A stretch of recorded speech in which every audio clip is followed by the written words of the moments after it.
Hello everyone. आज हम करेंगे डॉट प्रोडक्ट और क्रॉस प्रोडक्ट की बेसिस पर न्यूमेरिकल्स। तो सबसे पहले हमारा न्यूमेरिकल है for two vector A vector 2 i cap minus J cap and B vector i cap plus alpha J cap plus 3k cap perpendicular to each other, find the value of alpha. कहते दो vector है, ठीक है, A vector और B vector, दो vector है आपके पास और दोनों आपस में परपेंडिकुलर है, मींस की जो दोनों में एंगल है वो 90 डिग्री है। तो आपने वैल्यू फाइंड आउट करनी है अल्फा की। तो अब एक बात याद रखना, जो डॉट प्रोडक्ट होता है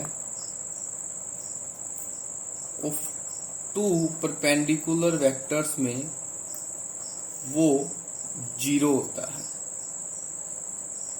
ठीक है, उसकी वैल्यू जो है वो 0 है।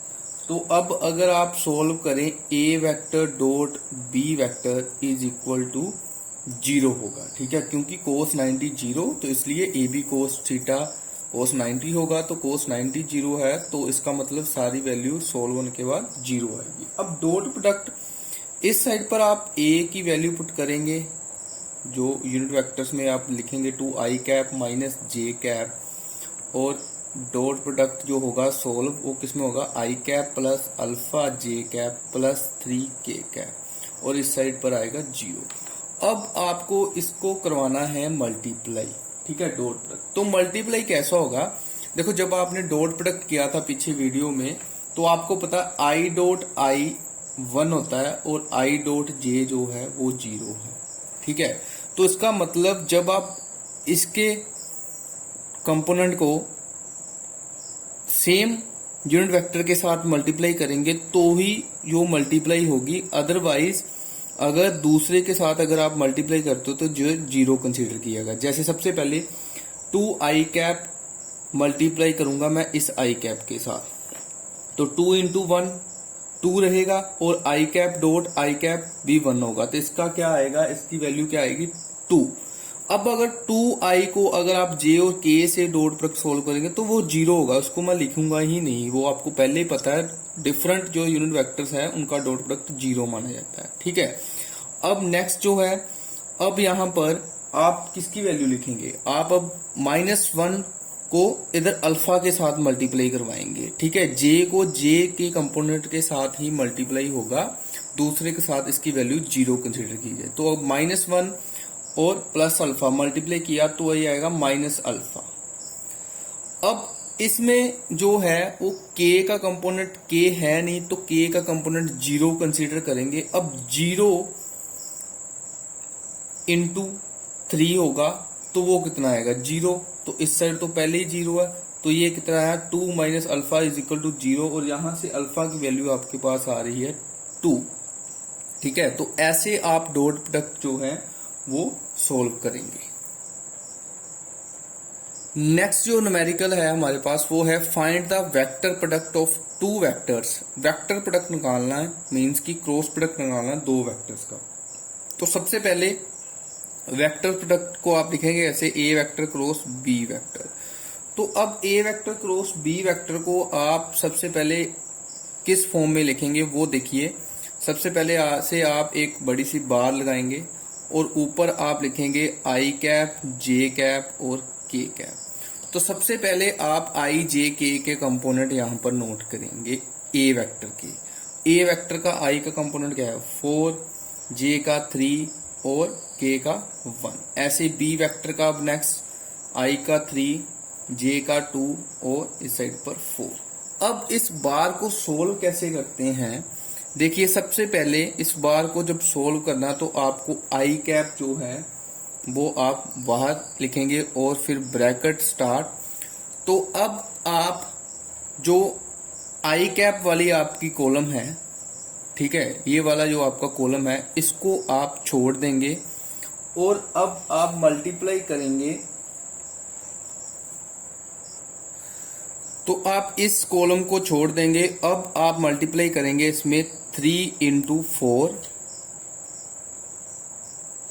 माइनस, फिर पहले 3 इंटू 4, फिर आएगा बीच में माइनस और फिर 2 इंटू 1, फिर नेक्स्ट जो है आप लिखेंगे बाहर जे कैप। अब आप जे कैप वाली रो जो है वो छोड़ देंगे, तो अब आप स्टार्ट करेंगे के कैप से। अब आप मल्टीप्लाई करेंगे 1 इंटू 3 माइनस 4 इंटू 4। अब आप जो है वो के कैप बाहर लिखेंगे और के कैप वाला कॉलम छोड़ देंगे। अब आप मल्टीप्लाई करेंगे 4 इंटू 2 और 3 इंटू 3। 4 into 2 minus 3 into 3। तो ये आपने क्रॉस प्रोडक्ट ऐसे सोल्व करना है, ठीक है। सबसे पहले जिस भी यूनिट वेक्टर को आपने लिखना है उसका कॉलम आपने छोड़ देना, उसके नंबर जो है आपने छोड़ देने बाहर, और बाकी जो है उनको ऐसे क्रॉस मल्टीप्लाई आप करवाएंगे 3 इंटू 4, और फिर नीचे से ही 2 इंटू 1, बीच में आएगा माइनस। और ऐसे ही जैसे जे कैप को आपने छोड़ दिया, फिर आप करेंगे 1 इंटू 3 और 4 इंटू 4 के साथ। अब 1 इंटू 3 यहां से स्टार्ट क्यों किया, ये बात ध्यान रखना। जब आपने स्टार्ट करना तो i को j के साथ जब मल्टीप्लाई करेंगे तो i का कंपोनेंट मल्टीप्लाई होगा।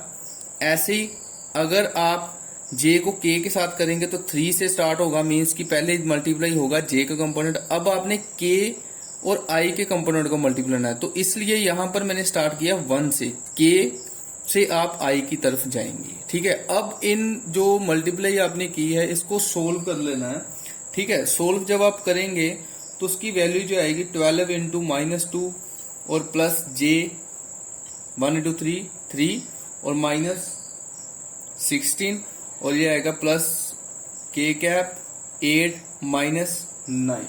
तो ये जो वेक्टर अब आएगा आपके पास क्रॉस प्रोडक्ट जो आएगा ये आएगा 10 i कैप, और ये आएगा माइनस 13 जे कैप और माइनस के कैप। ये आपने दोनों वेक्टर्स का क्रॉस प्रोडक्ट सोल्व किया, ए वेक्टर और बी वेक्टर का आपने क्रॉस प्रोडक्ट सोल्व किया। तो नेक्स्ट न्यूमेरिकल है हमारे पास, show that vectors 3i cap plus 3j cap plus 9k cap and i cap plus j cap plus 3k cap are parallel. तो अब ये दो वेक्टर्स हमने लिए हैं, मान लीजिए एक वेक्टर A है और दूसरा वेक्टर B है, ठीक है। तो इन दोनों वेक्टर्स को बोला है ये पैरेलल वेक्टर आपने शो करना है, ठीक है।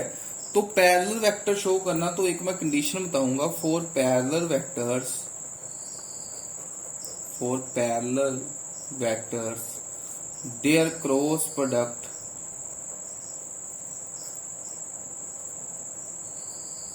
इज 0।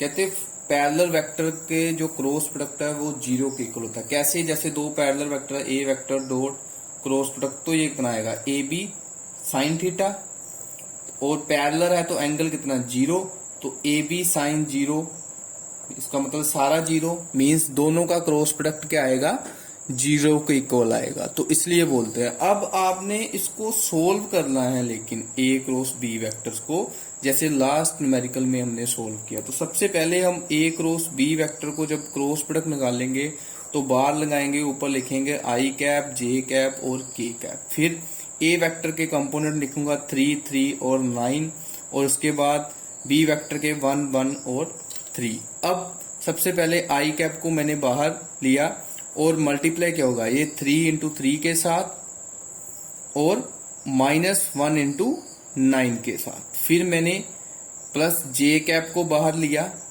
और अब ये छोड़ देना। अब मल्टीप्लाई क्या होगा 9 इंटू 1, ठीक है। अब 9 इंटू 1 को आप मल्टीप्लाई कर सकते हैं, और माइनस 3 इंटू 3 को, ठीक है, ये 3 इंटू 3 को। अब प्लस के कैप को छोड़ देना है, ठीक है। तो अब आप 3 इंटू 1 माइनस 1 इंटू 3, इसको आप मल्टीप्लाई कराएंगे। तो जब आपने मल्टीप्लाई किया ये देखो 3 इंटू 3 9 और 1 इंटू 9 9, तो 9 माइनस 9 0, जे 0 आया आपके पास, ठीक है। ऐसे ही 9 इंटू 1 और 3 इंटू 3 9, 9 माइनस 9 0, ये 3 इंटू 1 माइनस 1 इंटू 3 3 माइनस 3 0। तो ये सभी जो कंपोनेंट है वो 0 आ रहे हैं, और यही तो हमने सोल्व करना था जो क्रॉस प्रोडक्ट है दो पैरेलल वेक्टर्स का वो 0 के इक्वल होगा। ठीक है, तो ये हमने क्रॉस प्रोडक्ट जो है वो सोल्व कर लिया।